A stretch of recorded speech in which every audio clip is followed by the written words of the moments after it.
mathematics, leadership, many more things that we can do. So in addition to the work that we do in schools, for the last 4 or 5 years, we've also been doing remote learning through webinars and other coaching.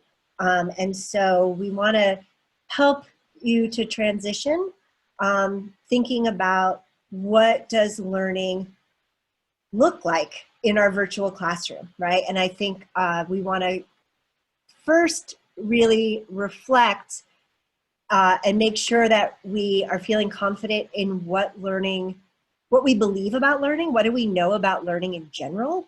In the physical classroom, the way that we were traditionally taught to teach and where our experience lies.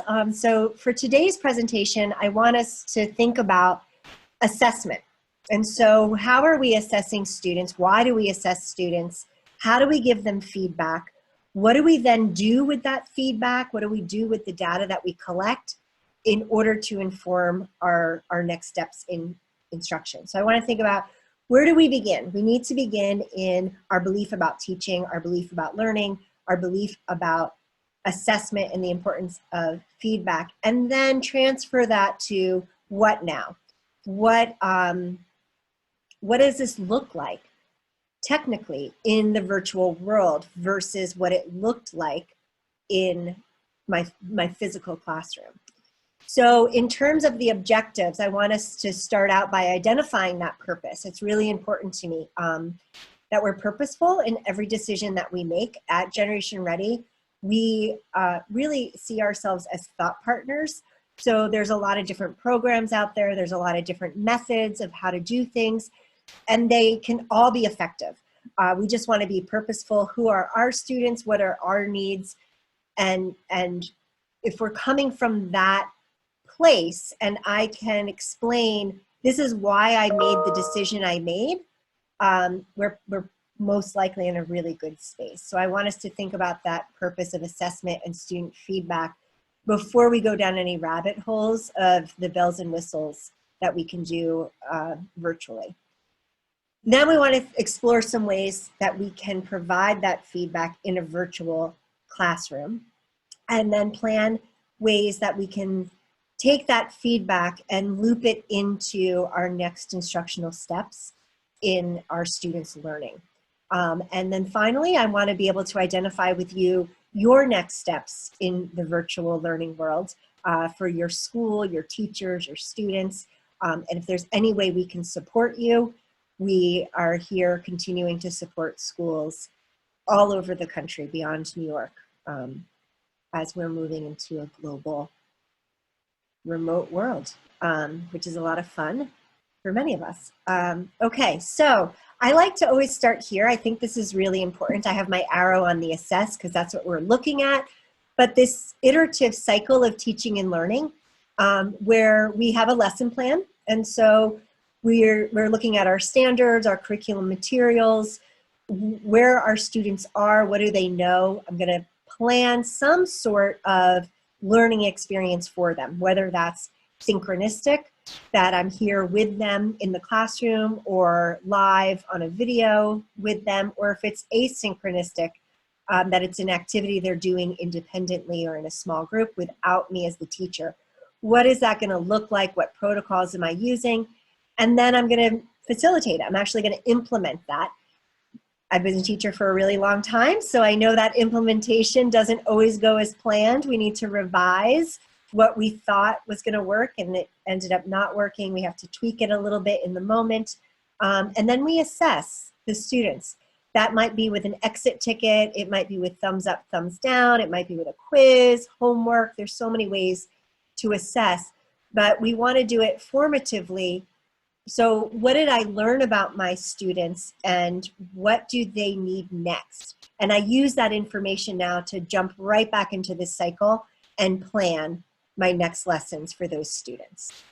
And so to me, that's really the teaching learning cycle for effective practice.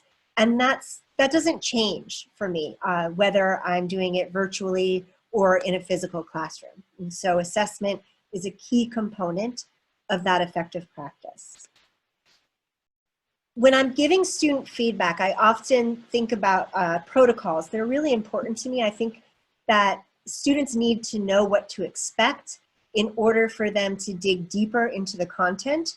And so a protocol or a structure for feedback that I've used very often, and you probably have heard it as well, is the GLOW, GROW, and next steps. So the GLOW is the student's strengths. What did they really do well? The GROW is their weaknesses. Where were they struggling? What do they need to improve on? What do they need to possibly, what skills do they need to learn to be successful? And then right from that GROW, I want to offer them, here's the next step. This is something you can try. I want to be specific about that in my feedback to the students, and then using that so that in the next assignment they can do it, or in the next lesson that they can do that. So starting with this idea of feedback in general, I want us to explore this together, this structure. I think it's brilliant that we have rubrics. When I was training to be a teacher and I first learned about rubrics, I was like in awe. I remember distinctly getting a project back with the grade of a C when I was in 3rd grade. It was a bird book about winter birds, and I researched these birds and drew pictures and wrote paragraphs, and I was very proud of it. And I got it back with the score of a C because the teacher had commented that my spelling was atrocious. I didn't realize spelling counted. Nobody told me spelling was going to count. I didn't even think about it. You know, had I known that, I probably would have had my mom look it over and check it for spelling. And so I think this rubric is really powerful. This idea that the teacher makes it very clear to the student, these are the things I'm looking for. This is what I'm going to pay attention to, right? This is my learning objective. It's important for the student, and I think it's also important for us as teachers so that we can keep in mind where we are and what we really want to be paying attention to. So here's an example of a 3rd grade short opinion piece, a persuasive writing about a class pet. And the rubric would have more rows than this, but to keep it simple, I want us to think about just the first row of the rubric, the introduction. And so with a 1, we have a beginner, right? So you got our attention, you named the topic, you gave your opinion. Then we can move on towards a 4, which we can see here. You've actually started it with a few sentences to hook the reader, and you've stated your claim within there. And then you can see on the rubric in between. So I want to show you 2 ways that we could do this in terms of assessing our students. So I could have you, we could bring up a Google Doc that has a table like this, and we can all type right into it, and people can put their GLOW, their GROW, and their next step for this student. And I can use this for anything. It doesn't have to be this topic, right? I could use this for something I'm going to use with my 6th graders or my 3rd graders or my music students, and they're all popping in there and they're being able to give me their answers. We have a larger group today, so what I want to show you is a survey that you can use. And Rebecca's going to put this into the chat for us, the link to the survey. And this is a Google form. So this is another way that we can collect information from our students in order to assess them. You'll see in this Google form, the student writing is there still. The rubric is there for you. And then you're just going to answer what's a GLOW that you would give this student based on their writing and based on the rubric that we're looking at. What would be a GROW? And then what would be a next step that you would share with that student? So in the chat, you'll be able to link to this survey. You'll be able to pull this up and type in your answers. When you're finished, press submit, and then we can look at those answers together. And what I'll do on the back end, so Allison's showing you the view that you should have of the survey. I'm going to check and just see as we have responses coming in, because if we don't have responses coming in, it's formative assessment on our part and immediate feedback that the form's not working for folks. So we'll give you a moment. Please feel free to share in the chat if you're encountering any difficulties.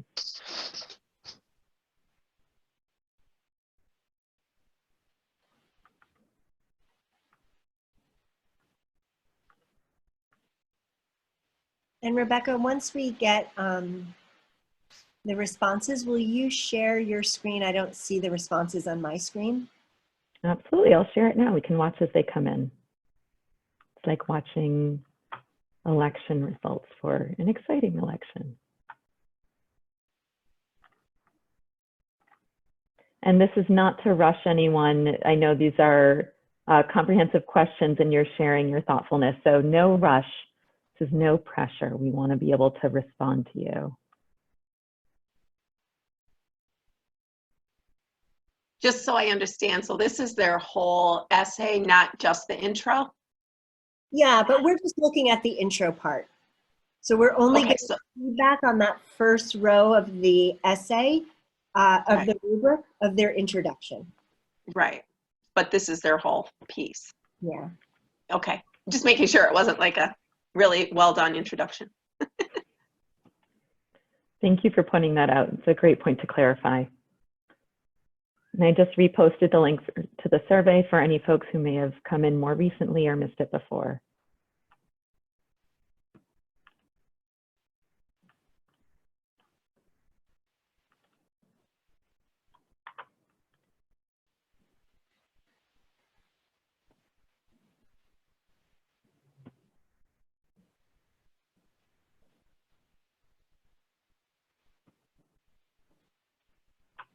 And as you're filling in your responses, to give you a behind the scenes look in terms of Allison and my planning.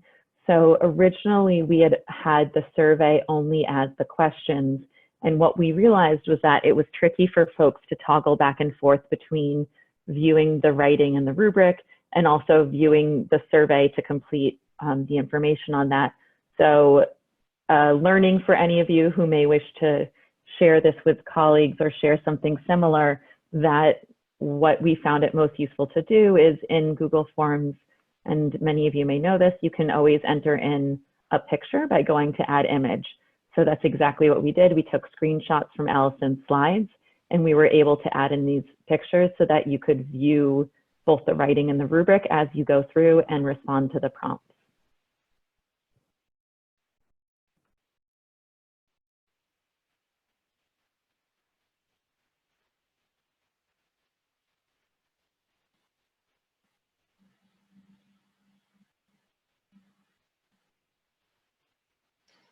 So for me, when you're doing something like this, if as in the physical classroom, students are writing something, I would be walking around. And at this point, it's kind of like walking around. I can see if I can look at my individual responses. If Rebecca, if you could just scroll up a little bit. So if I go by individual, I can look at each person's writing and see what they've answered. So at this point, I can give feedback, or I can kind of keeping notes the same way I would as I was walking around a classroom to assess students. I could also then look at the entire class and see what trends am I seeing. So very similar to what I would do in the classroom, monitoring as students are working, I can do this as well. So this is something a student might want to, you might want to give them a form that they're filling out later, or you can give them a link right now. A lot of you were saying you're using Google Classroom, so you could put this link right in the chat like we did here and have students work on the survey right there as though they're in the classroom with you. It's just that we're only seeing each other's faces.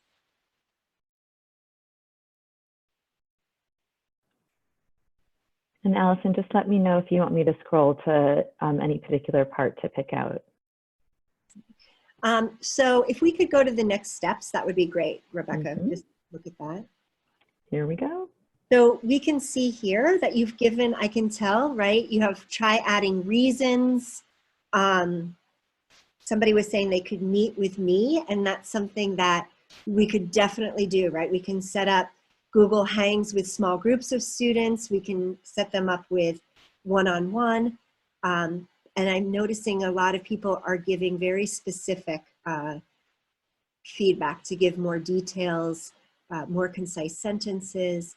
And so this is important, right? We don't want to give this up in the virtual world. We don't want students to feel that we're not reading their work, that we're not valuing it and giving them suggestions. We want to be impactful in our feedback that we're giving students. And so this might be one way that we can do it. And also it's continuing something that students have already seen in your classroom, right? So thinking about what are the structures I use for feedback in my physical classroom that now when students see it, they can be like, right, a glow, a grow, a next step. I've seen this before. This is not totally new, even though I'm doing it on my computer. So I'm going to share back to my PowerPoint. Thank you, Rebecca.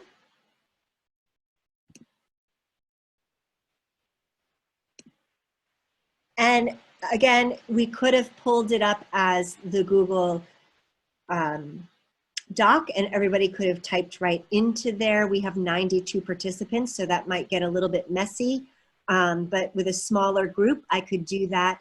I could also add a column to the left that students could put their names in there. And then I could really start to go around and get a sense of where their heads are, what they're thinking, what they're working on in the moment.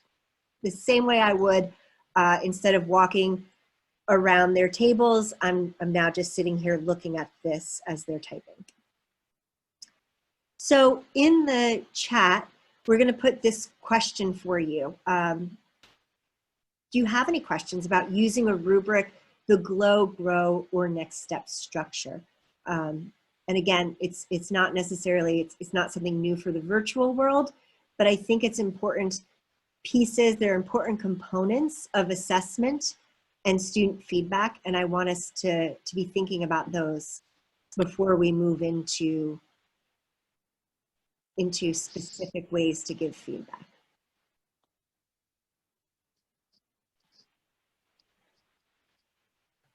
So you'll see this in the chat.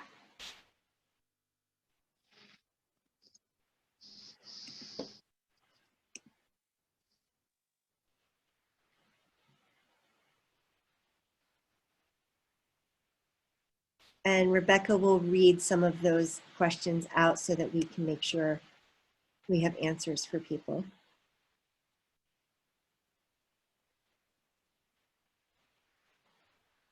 So I'm sure that folks are taking a moment to gather your questions.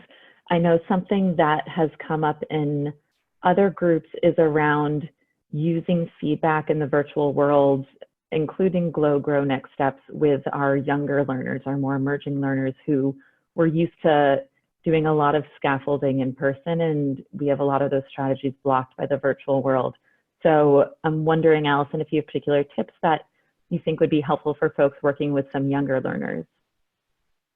Sure. I think that a lot of the next steps people were giving already were very specific, which will be helpful for students. And then they can also revise their work and resubmit it to you, so you can look at that. We'll talk more about the way you've given feedback, because we can still do it in person through a video. So if you're using Microsoft Meetings or you're using Google Classroom or Zoom, you can invite certain people to the meeting. It doesn't have to be the entire class, and you can give specific feedback that way.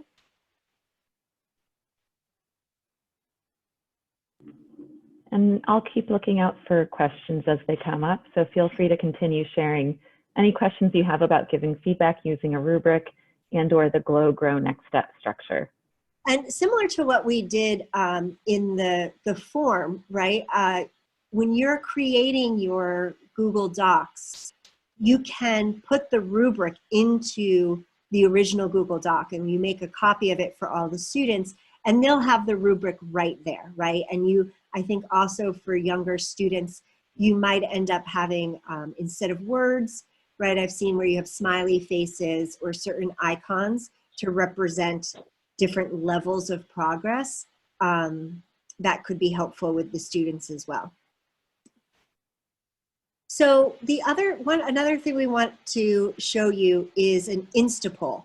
And this is another way that we can gather information. So Rebecca's going to share with you this link to an Instapoll, and the question that's on it, it's a multiple choice right now. It's technically, how do you provide meaningful feedback to your students? So technically I'm thinking like, we just talked about the qualitative, but how do you actually do it? And you'll notice the choices are you actually writing it on their work or on a Post-it note? Are you having a one-to-one conversation? What does that look like?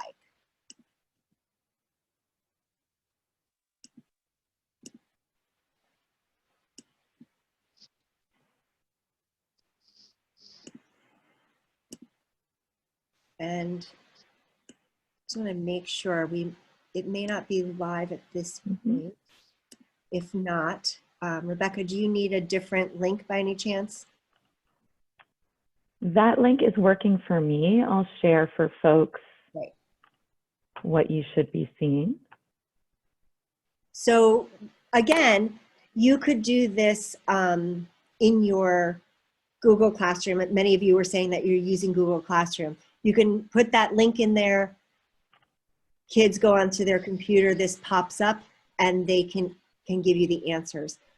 This is something that in the physical classroom, I would do this with students, and I called it 4 corners. So you would have 4 answer choices, and then I would label each corner in the classroom, A, B, C, or D, and they would move around to the corners where they thought it was the correct answer. So to me, this is a very similar pedagogical move, but I'm using it on the computer this time, where I'm seeing students' answers here. They're not physically moving to the corner, but I can see which corner they're moving to on their screens through this. And for those of you who haven't yet used Instapoll, something that we really appreciate about it is the instant feedback. So you can see it's just something super quick. The amount of time it took you to read it would be about the amount of time it would take you to write it. And you can see how Allison's able to see, and this will continue to shift as more folks share. She can see everyone's feedback here. Excellent. And so similar to the 4 corners that I've used in the physical classroom, myself and coaching teachers, I can now say, wow, so we have 67%, 11 people are in the one-to-one conferencing. I can ask that if you're in that group, unmute yourself. Can you tell us what that looks like? How do you do a one-to-one conference with your students? So if you are one of those 11 votes, you can unmute for a moment and just tell us about your one-to-one conference. I know that when I do one-to-one conferences, the first thing I start with a writer is, what is it you would like help with? What is it you're looking for some conferencing on, so that I can kind of go the direction they want me to. Mm-hmm. Some of the younger students aren't always as aware of what they need, but I think it's important to start with what it is they're seeking. That's a really great way to look at it. And I'm thinking it's such a great best practice to do. And you could really incorporate that, say with your survey. Your very first question could be, what type of feedback do you want? Or what do you think your glow is? And what do you think your grow is on this piece of work? And like you were saying, sometimes the students don't know what they should be focusing on. Maybe you end up making that multiple choice based on the rubric. So we could say, are you really working on, or do you want feedback about this certain thing? Great. Anybody else from that group? And again, if I was in the physical classroom, I would kind of just move over to that group and say, okay, so we've got 13 people here. tell us a little more. Why is this a way that you give feedback to your students? Yeah, I was someone who put that as well, but I didn't know, like, I use all of these methods. Yeah. I feel, right? So like in a more generalized kind of feedback setting, right? It's obviously on their rubric. I am meeting with them during the small groups and doing sorry, I'm here with my 4-year-old. Right, giving that feedback as well. But then when it comes to like students, especially the ones who are struggling, or like the person that spoke before just mentioned, who are really having a hard time seeing where the areas that they need for growth, like I think the one-on-one conferences are just more effective, just because you're able to point out explicitly and give that explicit instruction in that one-to-one setting. Yeah. And I think in the virtual world, you could invite one student to your Google Meet, right? You can do a one-on-one still where you want to call them and have one-to-one conferences. Absolutely. And again, would be a way, just like in the physical classroom, that I would kind of monitor student talk, where I'm really asking people that you've already shared based on the Instapoll, but now I'm just asking a specific group to chime in. And again, part of that is the facilitation and getting a sense of where people are. And this question is more based on what we're doing now, because I really wanted to also make those connections of, so if you have been doing one-to-one conference, what does that look like now that we've moved to a different platform? If we're doing small groups, what does that look like? If I'm doing a rubric, right, we've already talked about this idea, I can put the rubric right in their Google Doc, and I can put comments on the rubric to bring them back to that rubric. I can also be writing on their virtual assignments. So I want us to go into looking at that shift. So these things that we've always done, we've always known are great ways to get a pulse, check for understanding. How am I now doing that so it has a similar impact in the virtual classroom? So I'm going to go ahead and share my PowerPoint again so we can move on to look at that.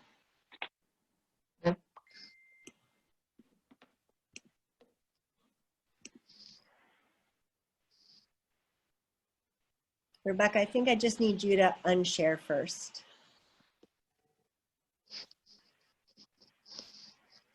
Thank you.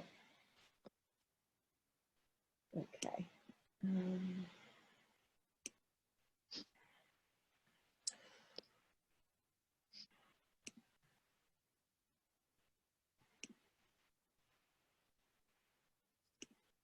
So we did the Instapoll. And then if I'm looking in my Google Classroom, right, about 12% of you, and I appreciate how people were saying I could have marked all of them because I do each of those things as a good teacher. But when I'm looking in a Google Doc, this is a student has handed in an assignment to me. You can see the parts that are in green. They were on everybody's assignment. So it made a copy of the Google document for each student. You can see it now has that student's name. So I know that there were 25 of these generated, and each student then filled in their answers in this same graphic organizer. So I can use the same tools that I would use in a classroom and put them into so they're not opening a blank page, they're opening a page that already has a graphic organizer. I can right click just like I would on any Word document, and I can write a comment.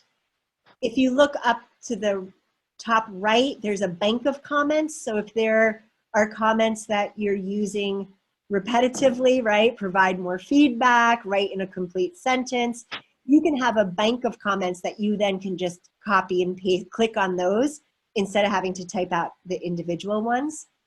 There's also a place here. Yes. I'm sorry to interrupt, but we're not seeing the slides. Oh, sorry. That's right.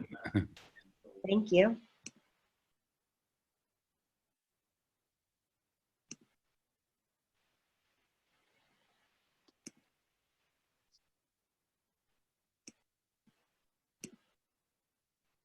I did not share my screen.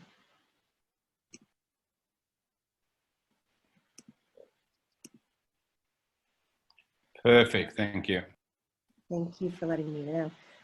Okay, so this screen here would be what the student would be handing back to me. So again, they each got this table in there, so that graphic organizer is there. They're not looking at a blank piece of paper.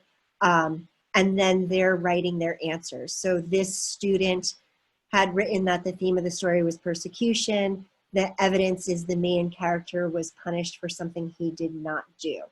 So I can make a specific comment. Who is this main character? If we look up here, there's a bank of comments. So I can start putting in comments, be more specific, write in a complete sentence. There's a space here that I can do a direct conversation through email with the students. And that can go back and forth, that it would be based on a certain assignment. There's the place to put in the grade for the assignment and then to return the assignment. So this looks very similar to what I might be doing with my Post-its or writing on it.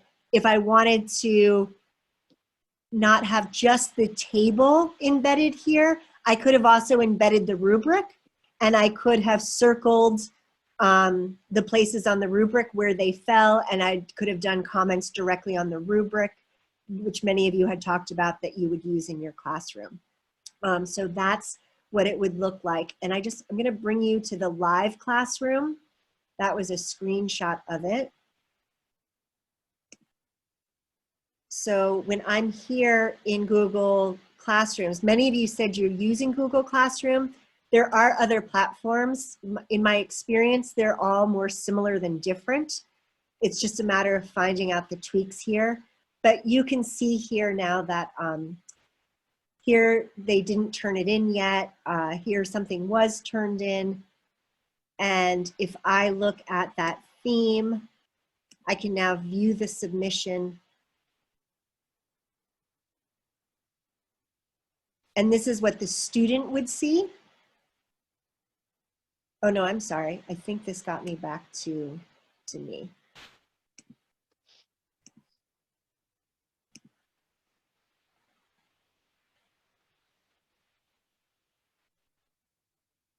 So if we wanted to see what the student would see, I have to make sure I'm in my student account. And I could know that because there isn't a grade there. So I, as a teacher, would look in the grade, but the student could just go back to their classwork and they could view the work. So we looked at the theme, which maybe would be for a 4th grade student. For those of you who are in younger grades, I just want to show you something that I could do for a younger student. And again, the directions stayed the same for every student. And this graphic organizer was there. I was able to give them a word bank that they could either type it or they could copy and paste it.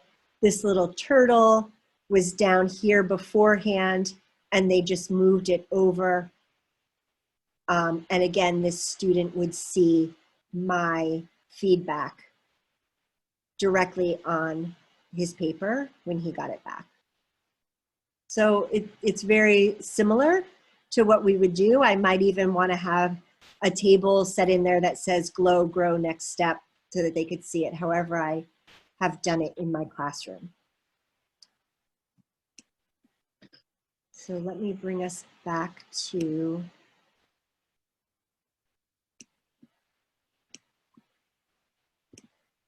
PowerPoint.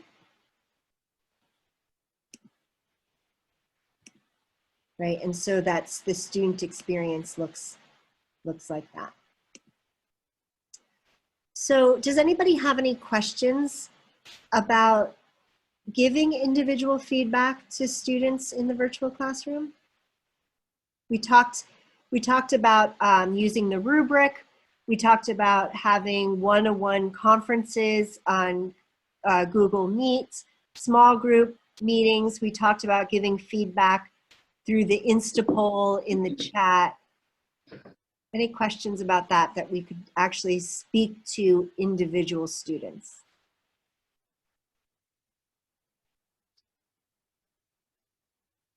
So I might actually be jumping the gun here because I feel like with the remote learning, it's actually been more easy to give the individualized instruction because children are kind of like isolated. The challenge that I'm finding right now is actually either providing that small group instruction. I feel like there are like, it's a bit tricky with and I don't know if it's something that's going to be planned for the future, how to like move forward and do but I do think like the individual feedback with the remote learning has been easier for me because it is a little bit more isolated when it comes to interacting with students. And that is exactly what we're going to do next, is looking at small groups and how can we plan for that. Okay.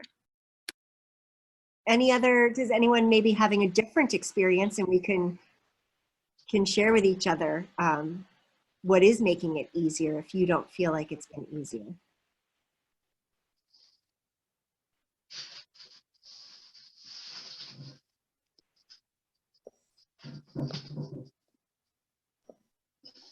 I've also been using Google Classrooms, kind of like you use the Google Docs.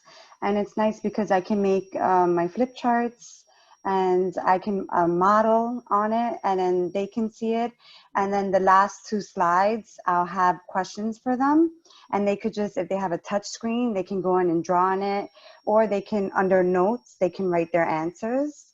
And I also like the option that kids can do it in their notebooks, and then their parents take a picture of it, and then they upload it when they turn in the assignment. So that's been very helpful. That's excellent. Thank you for sharing that.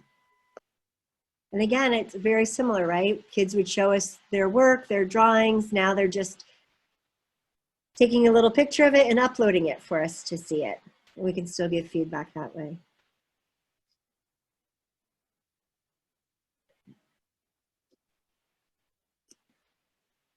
So I want to give you another way that you can get feedback from students. With the Instapoll, it's multiple choice, but another polling site is Poll Everywhere.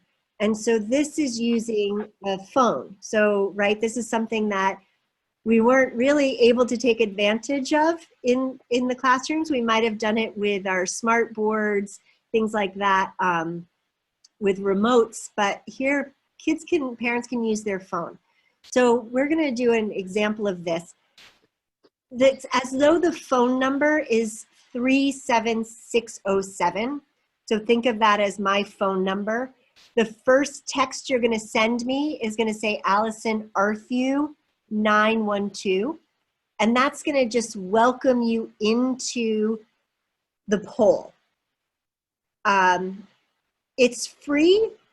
If there are paid options. I imagine the paid option would give you, you could decide on the name of your classroom. So it wouldn't be something as hard as Allison Arthew 912. But once kids click into that, they don't have to do it again. And I'm just gonna get out of my PowerPoint so that I can show you, can activate the poll.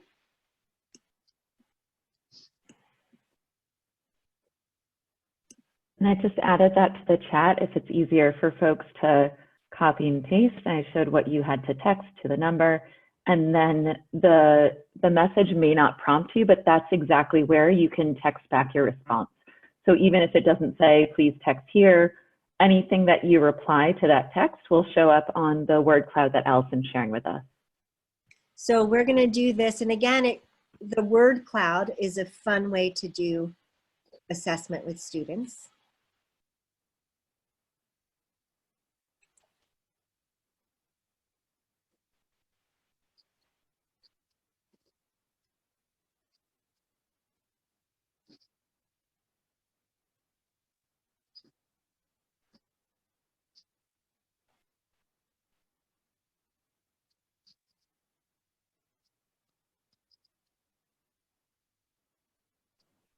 And I also just added the question to the chat for anyone who might not be able to see. I know on my screen it's just cut off a little bit by the menu.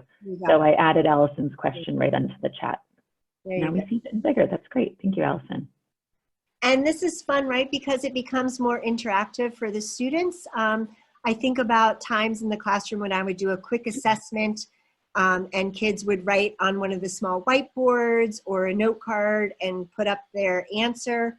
This could be the same thing. I'm getting everybody's answers, and I get a sense of where are my students thinking about, am I ready to move on?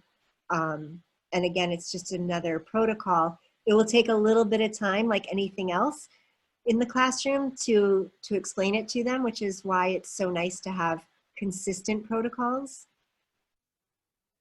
And if a word is typed in more than once, it gets larger. I've used this with students for main idea, main character, right? You can have kids go into a word cloud and type the character's name every time they show up, every character, and all of a sudden that character that got the biggest showed up the most times, probably the main character. And so just making it really visual, I think we want to make sure, as always, that we are assessing students in multimodalities, and we can do that on the computer as well. Allison, we had a question come up. Is this for use exclusively on cell phones, or is there a way of using this on different devices? I only know of it as through cell phones right now. I mean, I guess you could, anything you can text from, right? I can text from my computer or my iPad, but it would be for texting. And this is just one option. So there's multiple choice, there's survey, there's short answers, you can put up an image and kids click on the images. So this has a lot of different, you don't want just to multiple choice, something to play with.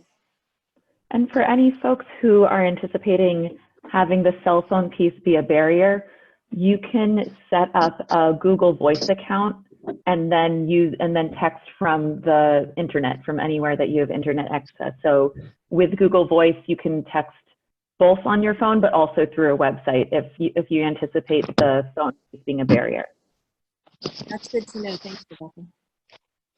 So we can see, right, challenging. That has been typed in a few times. And I think it's good we're teachers, right? We help each other. We're here to support one another, sharing ideas, because this is definitely a new reality for all of us. So that, again, and I could ask different questions in here. So I want you to think about, we won't do another poll, but in the chat, I want you to answer the question, how do you use the data or the feedback that you're collecting from students to inform your instruction, right? How does the use of data, and you know what, actually, why don't I, now that I'm going to exit the full screen here, and I'm going to show you how I can make a new poll. And let's do the new poll. Hello? Hi. So I'm going to do another word cloud here. Do you still see my screen? I'm doing a webinar, like a professional development thing, like it's How live. do you use student data or feedback for next steps in instruction? So you can either put that in the chat, or if you want, you can text now. I'm going to activate this poll. So it'd be, again, like Rebecca was saying, it's the same phone number. So now you can just put in a new response and it's going to come to this.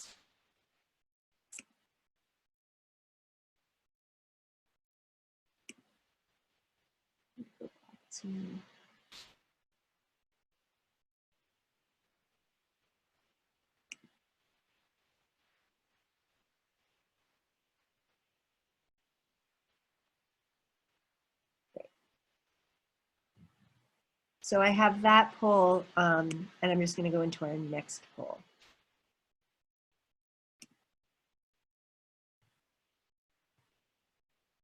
So setting up small groups.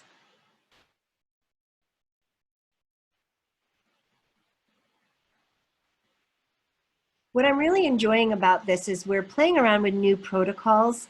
And what it's really making me realize is how important it is to have consistent protocols for our students, because they get used to, I don't need to think about how do I actually text this in? That's just the protocol, right? Just like I don't need the kids to really be thinking about the four corners. I want to get into the instruction, and I'm just using the protocol to do that. So we've got buddies. That's a fabulous thing to do. You have two kids who maybe they're right in each other's zone of proximal development, and we want them to buddy up together.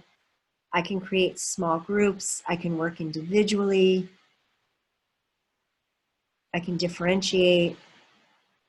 So a lot of this, the assessment that we're doing is giving our students feedback, but then we also want to make sure we're differentiating our instruction based on what we're learning about our students. And that's a big part of assessment, right? It's formative assessment. I feel like that, to me, is the most meaningful assessment that's out there. I often think of our summative assessment doesn't necessarily inform my instruction as much. It's not as useful.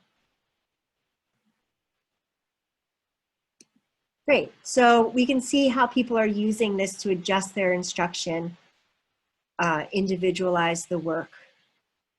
And so we all agree that this is important. What I want us to look at next, I'm going to just exit the full screen and get us back to the PowerPoint.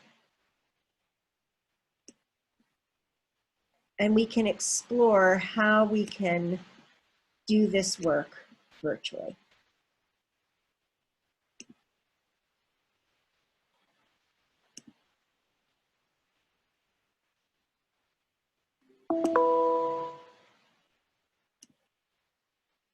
So one thing that I can do is when I'm managing students, I'm thinking about their misconceptions. What are common misconceptions that they would have?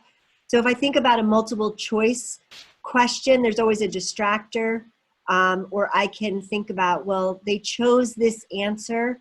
I can predict that they did that because they had this certain misunderstanding. And so in addition to giving individual feedback, I can set up my lesson or my assignment in a way that plans for those common misconceptions.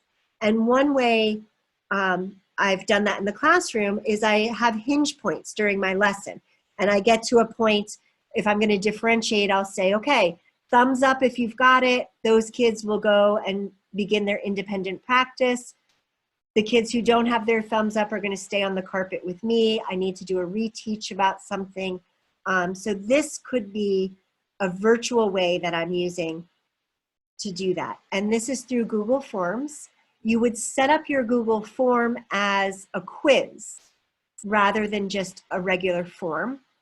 And so it becomes like those choose your own adventure books we had, where you can decide, do you think they should turn left, turn to page 67? Do you think they should keep going straight, keep on reading? So with something like this, the first question is asking, what's the theme of the story? If they answer correctly, it's going to bring them directly to the next question.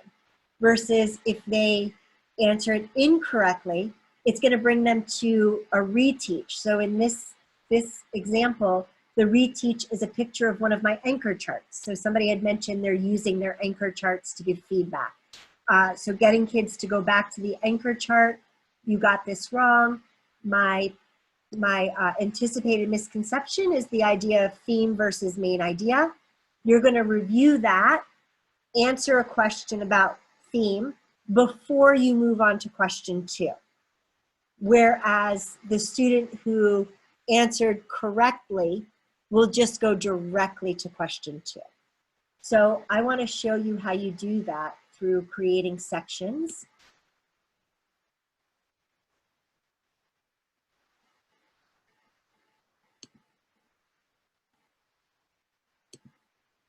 Sorry.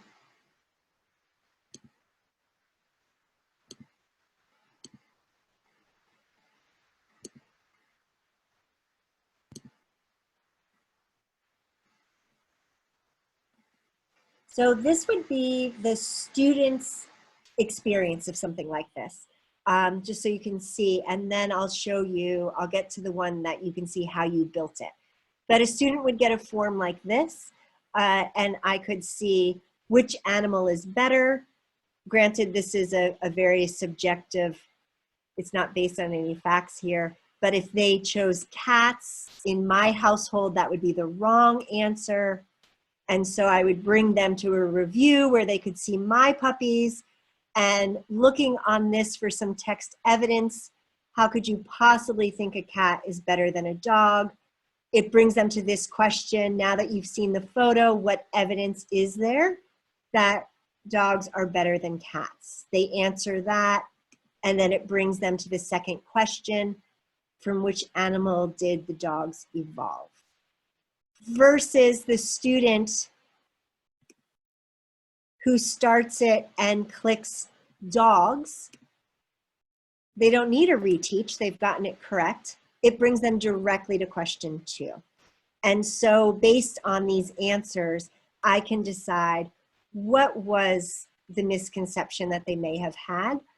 Because as a teacher, I'm always doing that, right? As I'm writing my lessons, people will sometimes observe and think, wow, you do such a great job thinking on your feet.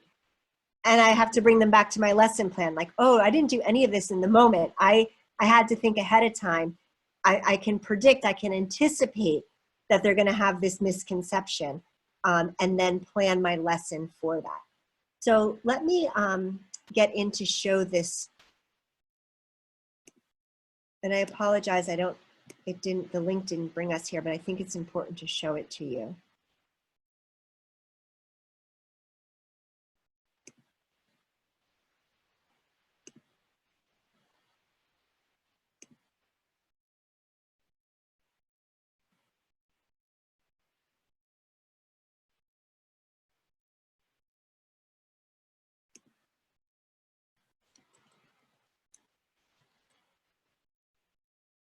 What's been really nice too, I've noticed in the classrooms, that it has set up,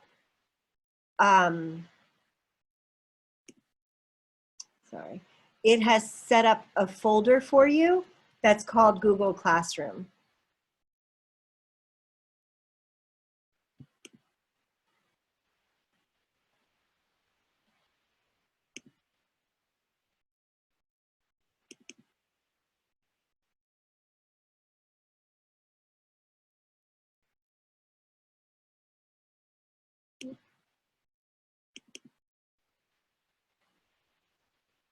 Here we go. So this is what it would look like when you're setting it up. You would want to first go into your settings, the toolbar up at the top, and you can click it so that it's a quiz. You would make it a quiz, and that's going to be important because that allows you to do this. So now you'll see which animal is better, and I'm able to do it based on it. If they say cats, I'm going to bring them to section 3. I name my sections. This is question 1 review, versus if they get it incorrect, if they get it correct, it will bring them right to question 2. And then I'm setting up sections that can bring them to each of these. So here you'll see if they've answered wolf, I'm going to bring them to question 3, versus if they answer kangaroo, I'm going to bring them to a review. And that review, that's probably a very different misunderstanding if they think it's coming from kangaroos versus lions. So I could even have different reviews based on different distractors. And so this would be a way to be giving feedback in a way that's more connected to anticipating misunderstandings. And you're front loading it instead of doing it afterwards. The nice thing about that is that you will still get this spreadsheet like we saw from the other survey, where you can see how many students got the correct answer, the students who had to go to the reteach, what was their answer after the reteach, right? Which will let me know, did the reteach help them at all? So I want to bring us now to a survey about using the feedback for your next steps. And so Rebecca, can you please put the link for this survey in our chat?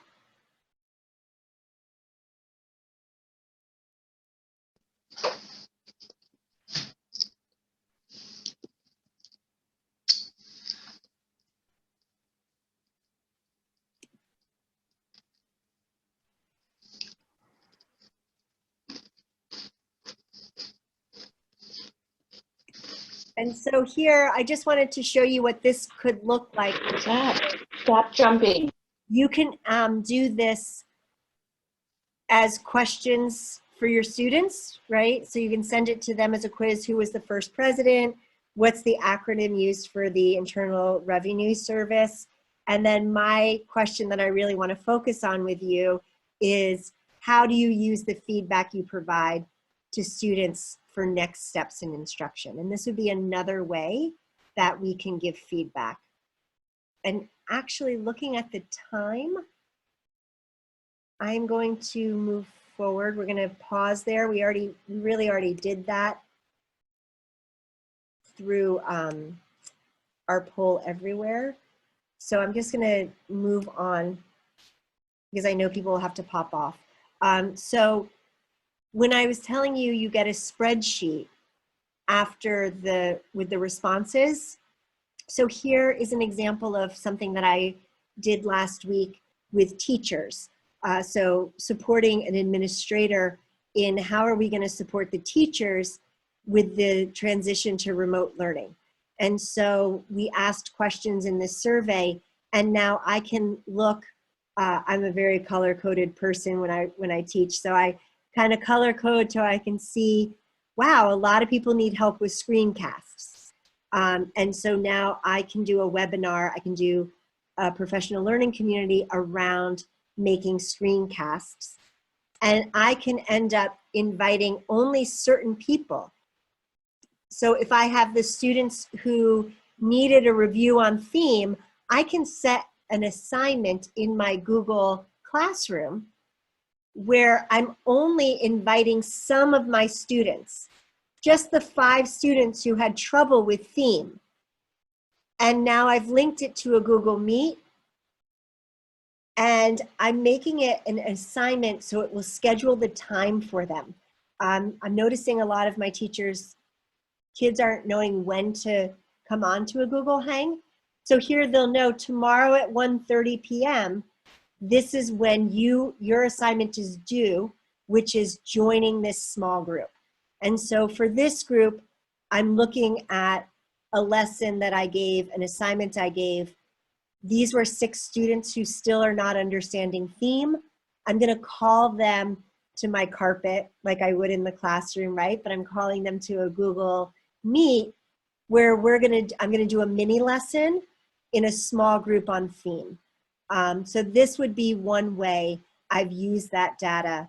And very similarly to what I would do pulling kids to a table or a guided reading group, I could do this as well.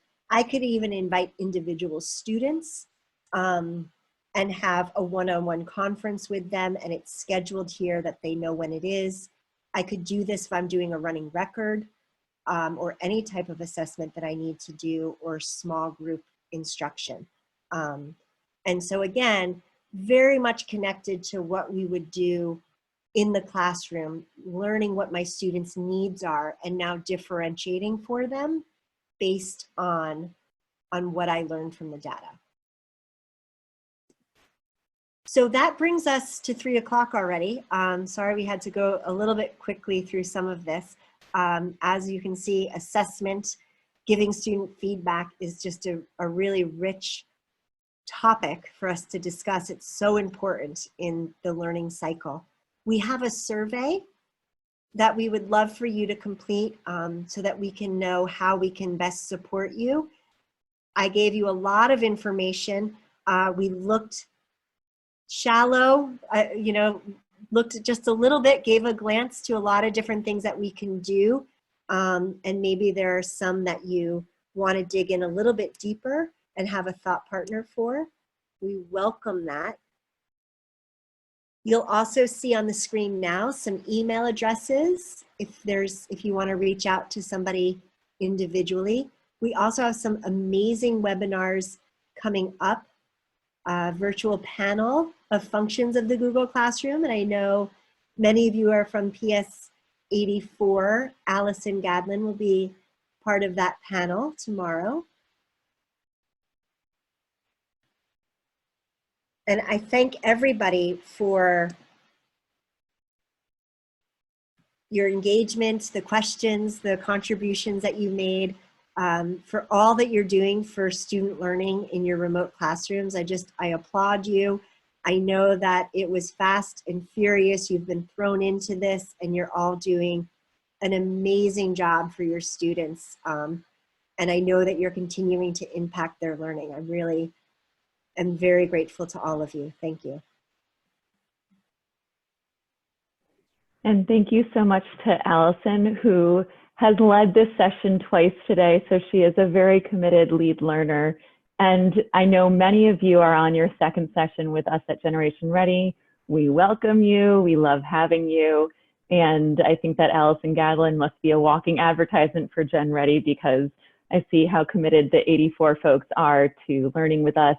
So thank you again. We have been doing virtual learning for years at Gen Ready, and we are certainly prepared to come and support whatever you would need. So please take a moment and fill out the survey. I'm going to repost the link here in case it got lost in the chat. I'll post it right here in the chat. And please, we can stay on for a moment to see if there's any follow-up questions, but also feel free to share those in the survey, and we look forward to continuing to partner with you. Hey, Rebecca, just one thing to mention to those of you who are still on. If you would like to participate on the panel discussion, which takes place tomorrow, it is the exact same link that you used for today. So you don't need to find a different link. So that program tomorrow is scheduled, I believe, for 1 o'clock tomorrow. And Rebecca will be facilitating that. So 1 o'clock, same link. And again, thank you everyone for joining us today. And thanks, Allison. Thank you. Thank you so much for pointing that out, Kelly. And please note in your survey if for whatever reason that link got lost. And yes, so as Allison and as Kelly mentioned, you have myself as well as Allison Gadlin and our colleague Susan Nadlarski will be on our virtual panel of the functions of Google Classroom. Many of you participated in Angie Primo's session around practical virtual tools to engage your learners. So if you'd like to recommend that to your colleagues, we are offering that as well on April 8th. And just if you'd like information for those, please let us know. And thank you all so much for your engagement today. Thank you. Thanks, everybody. Keep up the good work.